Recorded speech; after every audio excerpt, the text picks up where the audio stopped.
করে গাটা চুলকে দিলি দুপুর দেরি হয়।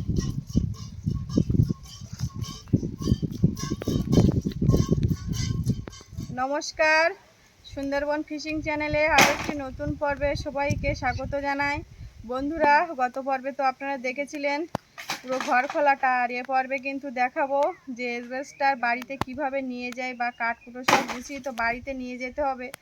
এখন কিছুটা কাঠকুটো গুছিয়ে আমি বাড়ির দিকে যাব, কারণ দুপুর হয়ে গেছে, রান্না করতে হবে। এদিকে ওরা সবাই থাকছে আর আমি বাড়ি যাব, গিয়ে রান্না বান্না করব। তাহলে আপনারা সম্পূর্ণ পর্বটা দেখতে থাকুন, সঙ্গে থাকুন। আর আমাদের চ্যানেলটি যারা নতুন দেখছেন তারা কিন্তু প্লিজ সাবস্ক্রাইব করে আমাদের পাশে থাকবেন। এই বাড়িতে আসার পরে কিন্তু একে একে দু একজন করে আসছে, মানে কি হচ্ছে সেটাই দেখার জন্য।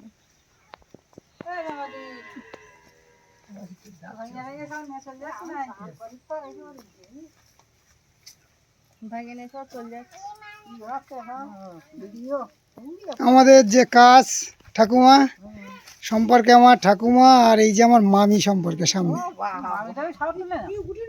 পরিচয় দিতে হবে তো সবার সাথে।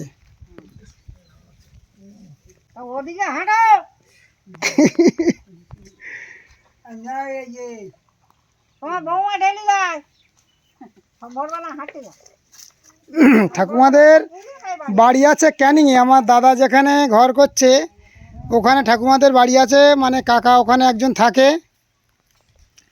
ঠাকুমা সে কথাই বলছে বাবাকে যে দাদার ওখানে যেহেতু ঘরের কাজ চলছে ওই জন্যে বলছে বাবাকে যে ওখানে একটু যেতে।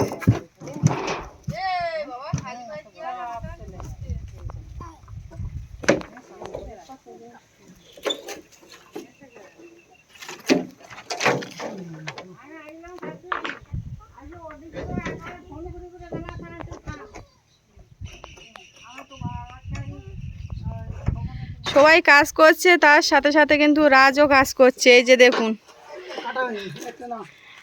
নাটগুলো ওই দাদা কেটে দিয়েছিল আর রাজ কিন্তু সব এই যে কাগজে ভরে নিচ্ছে।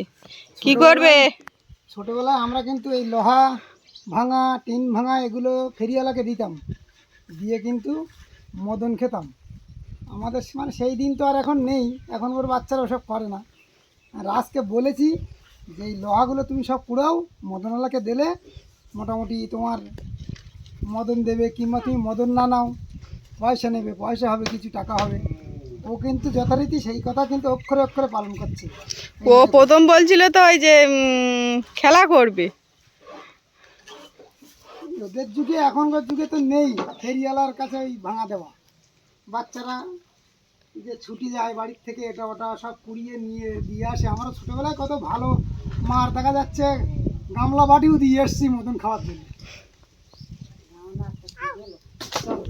অ্যাডজাস্টারগুলো সব পথে নিয়ে যাচ্ছি, গাড়ি আসবে একটু পরে।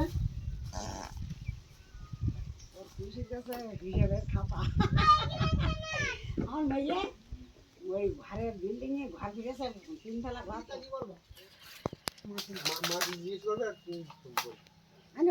তুমি নাটগুলো নিয়ে কি করবা? ফিরে কি করবে?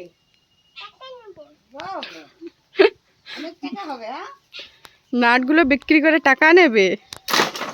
আমার ভাগ দেবে তো? এই বৃষ্টি পড়লো নাকি? হ্যাঁ, আমার হাতে একটু পড়েস।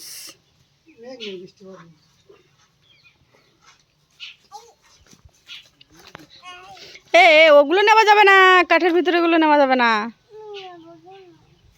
ওই যে ঠাকুর দাদা দিচ্ছে নে। প্রচুর কাঠে কিন্তু এখন পেরেক বলো নাট বলো আছে।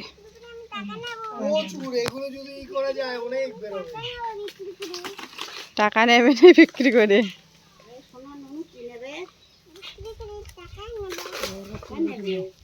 না, এই কাজটা আমরা করার জন্য খুব চিন্তায় ছিলাম।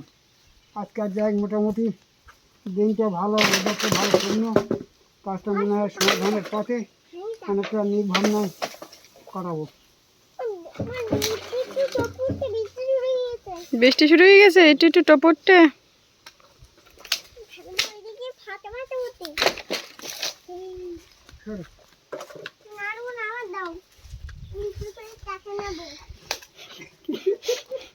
একবার যে বলা হলো তাই নিয়ে শুনে শুধু বিক্রি করে টাকা নেব। টাকা নিয়ে কি করবে? টাকা কি করে? এ টাকা নিয়ে কোনো খাবার খাবে না, খেলনার দোকানে গিয়ে খেলনা কিনবে। শুনতে পাচ্ছ? ওর খেলনার বিশাল ঝোঁক গাড়ির। কষ্ট হচ্ছে খুবই।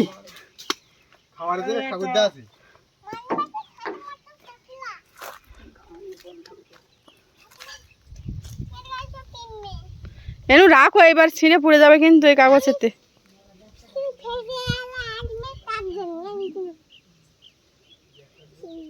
গাছের তো পুড়ে যাবে বলো।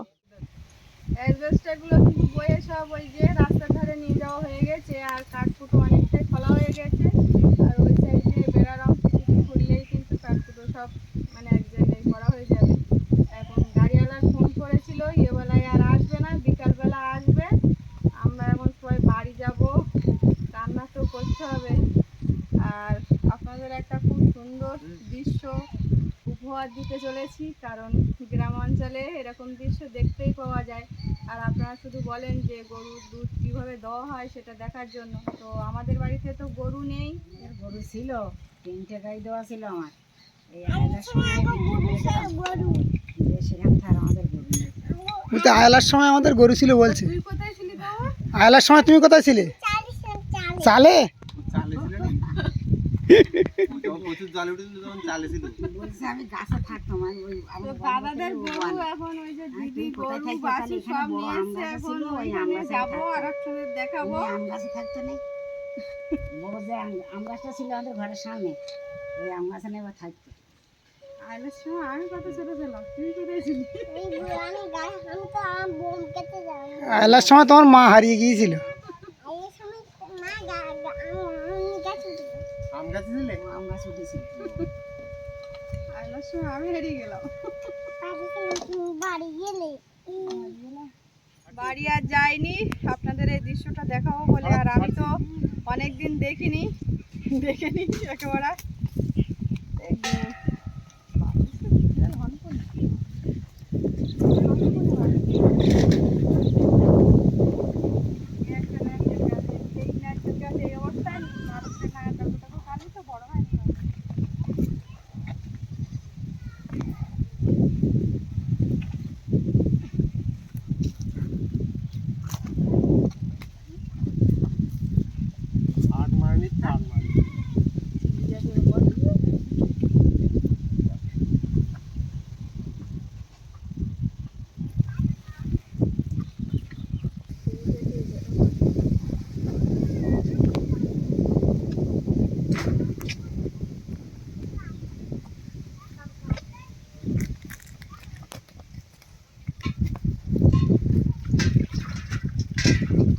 এই বাচ্চাটা তোমার তো অনেক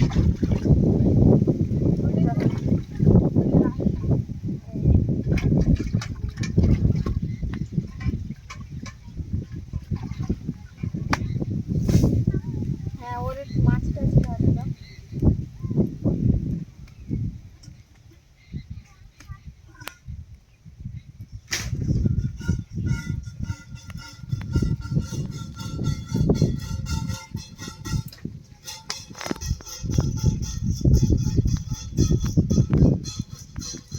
মাঝখানে হয়তো দুধ দেবে, একটু মাঝখানে দেবে।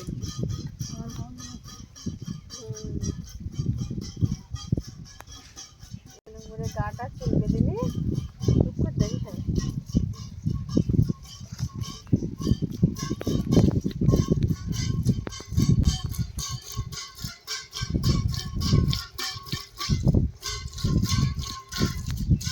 বালতি ফেলে দেবেন না তো?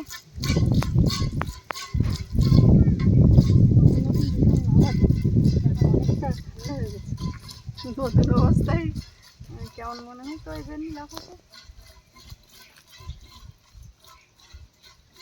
গায়ে হাত দিলে কিচ্ছু বলো না, চুপচাপ থাকবে। কারণ ভালো লাগে, চোখে দিলে কি হয় তার গরুরও সেরকম আরাম লাগে এরকম করলে।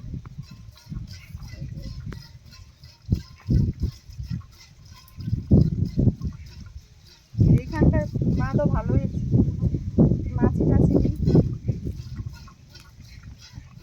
আমরা আছি পুকুরের দক্ষিণ পাড়ে, আর মা বাবা সব ওরা ওই পারে আছে। আর পুকুরে কিন্তু ব্যবহার না করে টোটালি সব শ্যাওলা হয়ে গেছে,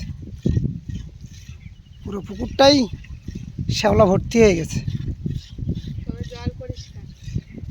এখানে শান্তি ছিল পুরো ফাঁকা জায়গায়, এখানে এরকম ফাঁকা জায়গায় বাস করার একটা শান্তি আলাদা। টানা হাওয়া, আর বিশেষ করে ছাগল হাঁস মুরগি পুষে লাভ আছে। বাড়ি তোমার কোনো ঘন নেই যেহেতু। আর এই যে ওই যে বাড়ি দেখা যাচ্ছে ওই মাথা পর্যন্ত কিন্তু দিদিদের জমি। আর এই যে সোনাঝুরি গাছগুলো পরে লাগিয়েছিল, মানে পুকুর থেকে মাটি তুলে এই জায়গাটা আর কি কভার করেছিল, করে গাছগুলো রুইয়েছিল। তবে এখন বড় হয়ে গেছে। সোনাঝুরির গাছের কাজ কিন্তু মানে এখন করতে পারবে, দরজা জানলা এই সমস্ত কাজ। আমাকে বলেছে জামাইবাবু যে সব কাটতে বলেছে, লোকজন নিয়ে কেটে সব রেডি করতে বলেছে, নিয়ে যাবে ওখানে। তো ঘরে তো কাঠ লাগবে, আর এইসব কাজগুলো সব মোটামুটি কাজ করার মতো হয়ে গেছে। এই গাছটা ভালো বড় হয়েছে, এটা মোটা হয়েছে। এই যে জাম গাছ বড় বড় বড় এরকম এই জাম গাছটায় জাম হচ্ছে। প্রচুর ধরেছে। আর এখানে কিন্তু একটা মজা আছে, মানে দিদিদের বাড়ি লক্ষ্মীকান্তদের বাড়ি টোটালি কিন্তু সারা বছর এখানে হাওয়া লাগে, দক্ষিণে হাওয়াটা, যেহেতু সামনের অংশ পুরো ফাঁকা মাঠ।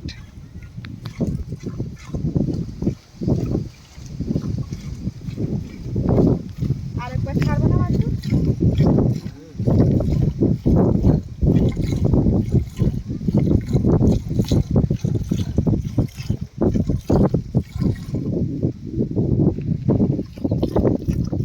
তোমরা এখন এই মাটি তুলে এই দিকটা বাগান লাগাও।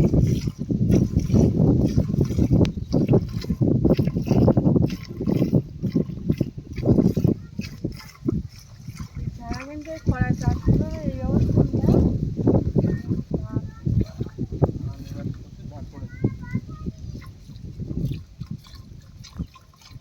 হারভেস্টারে যারা ধান কাটছে না তাদের ধান তোমার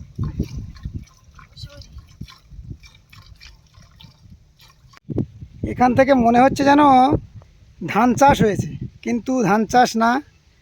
এগুলো কিন্তু যে গরমের সময় মানে যে ধান চাষটা হয়, সেই ধান মানে মেশিনে, এখন তো আমাদের গ্রামে মেশিন এসে গেছে, ধান কাটা মেশিন। এবার ওই মেশিনে ধান কাটার ক্ষেত্রে কি হয়, প্রচুর ধান কিন্তু ঝরে পড়ে যায়। এই যে দেখুন, মনে হচ্ছে পুরো একদম পূর্ণ একটা ধান ক্ষেত বলে মনে হচ্ছে। বীজতলা আমরা যখন করি যেমন ঘন গাছ ওঠে, সেই রকম উঠেছে কিন্তু। আর লক্ষ্মীকান্তদের বাড়ি কিন্তু এই যে দিদিদের বাড়ির একটা দাগের পরেই, মধ্যেখানে একটা জমি, তারপরে ওদের বাড়ি।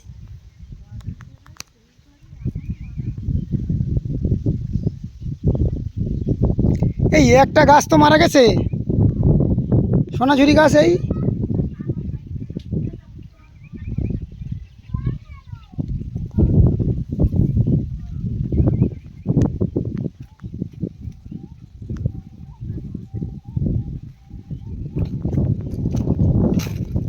দুধ কিন্তু দেওয়া হয়ে গেছে।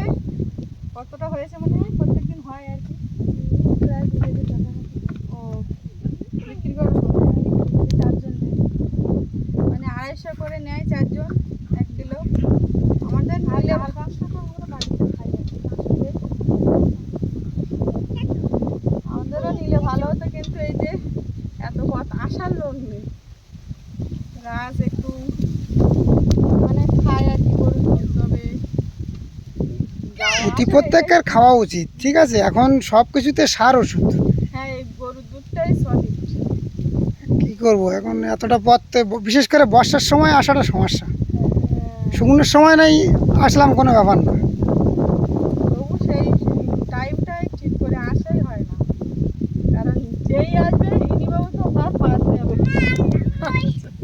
এবার বাড়ি যাবো যাবো বলছে অনেকক্ষণ থেকে যাওয়াই আর হচ্ছে না। কি হবে? নাও। ওই জাম ধরো, আর জাম কাঁচা দাম বাবা। দামটা ধরে দাও।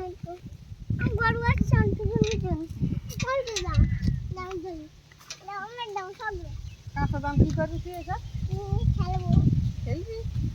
তো চল। আন।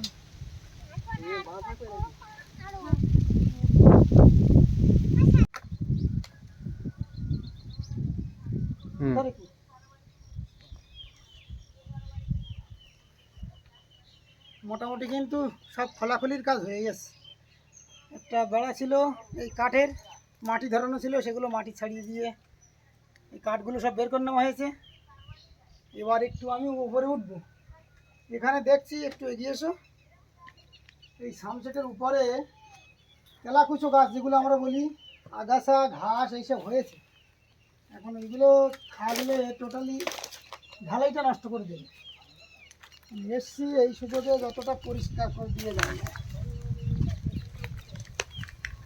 ও বাবা, এ কি ঘুরে তো একদম তেলাকুচো গাছ কোথার তাই শুয়ে জল যে গড়িয়ে যাবে সেই পরিবেশ নেই, পুরো বাগান মতো হয়ে গেছে। এখানে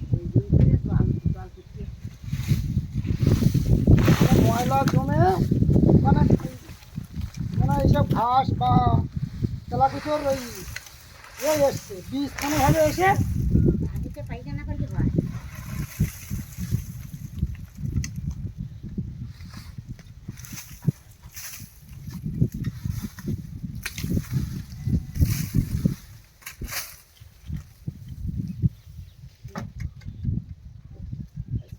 ওই যে কাজটা পাইয়েছে সেরকম ছুটি টুটি নেই। কারণ আছে এর ভিতরে লোকখান হালকা জায়গায় বালি মালি আছে, সেখান থেকে হয়ে গেছে।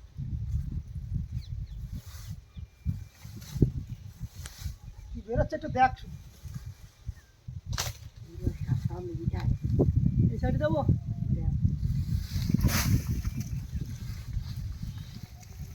আর নষ্ট করে দেবো, জল জমে না।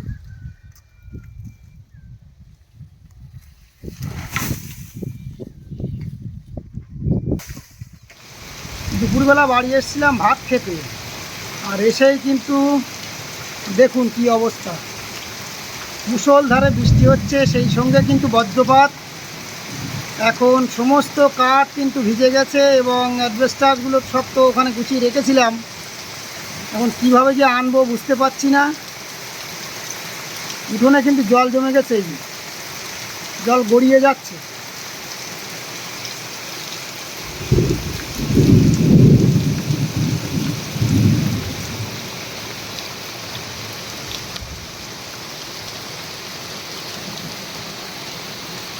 এখন ওই কাঠগুলো নয় থাক, কিন্তু অ্যাডভেস্টারগুলো তো না আনতে পারলে সমস্যা হয়ে যাবে, কারণ ফাঁকা মাঠে ওখানে এমন কিছু আশেপাশে বাড়ি নেই, দুই একটা ঘর। অবস্থা দেখুন। এবার যে কথা বলছিলাম যে অ্যাডভেস্টারগুলো ওখানে কিন্তু চুরি হয়ে যাওয়ার একটা আশঙ্কা থেকেই যায়। আর এই আমাদের সুন্দরবন অঞ্চলে বিশেষ করে আমাদের গ্রামটা, এখানে শেষ গ্রাম, এটা সামনেই গভীর জঙ্গল শুরু, আর এই বজ্রপাতটা কিন্তু বেশি হয় আমাদের এখানে, আর বেশি হচ্ছে সব জঙ্গলের দিকে। এই বজ্রগুলো পড়ছে সব জঙ্গলে পড়ছে।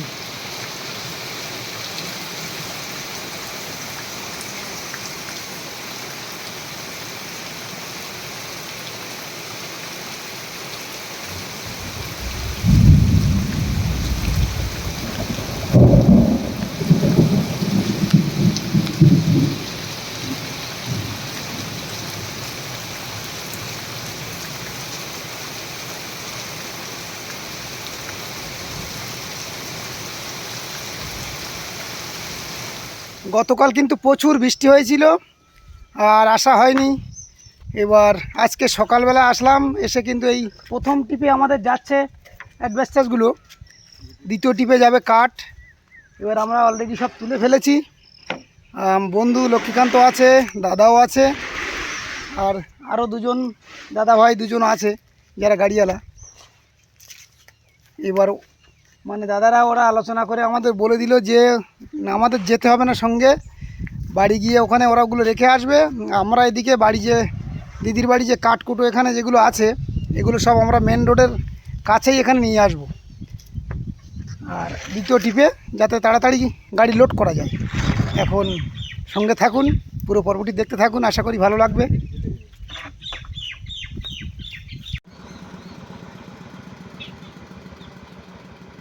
এসে গেছি বাড়িতে। এই যে লাস্ট টিপ নিয়ে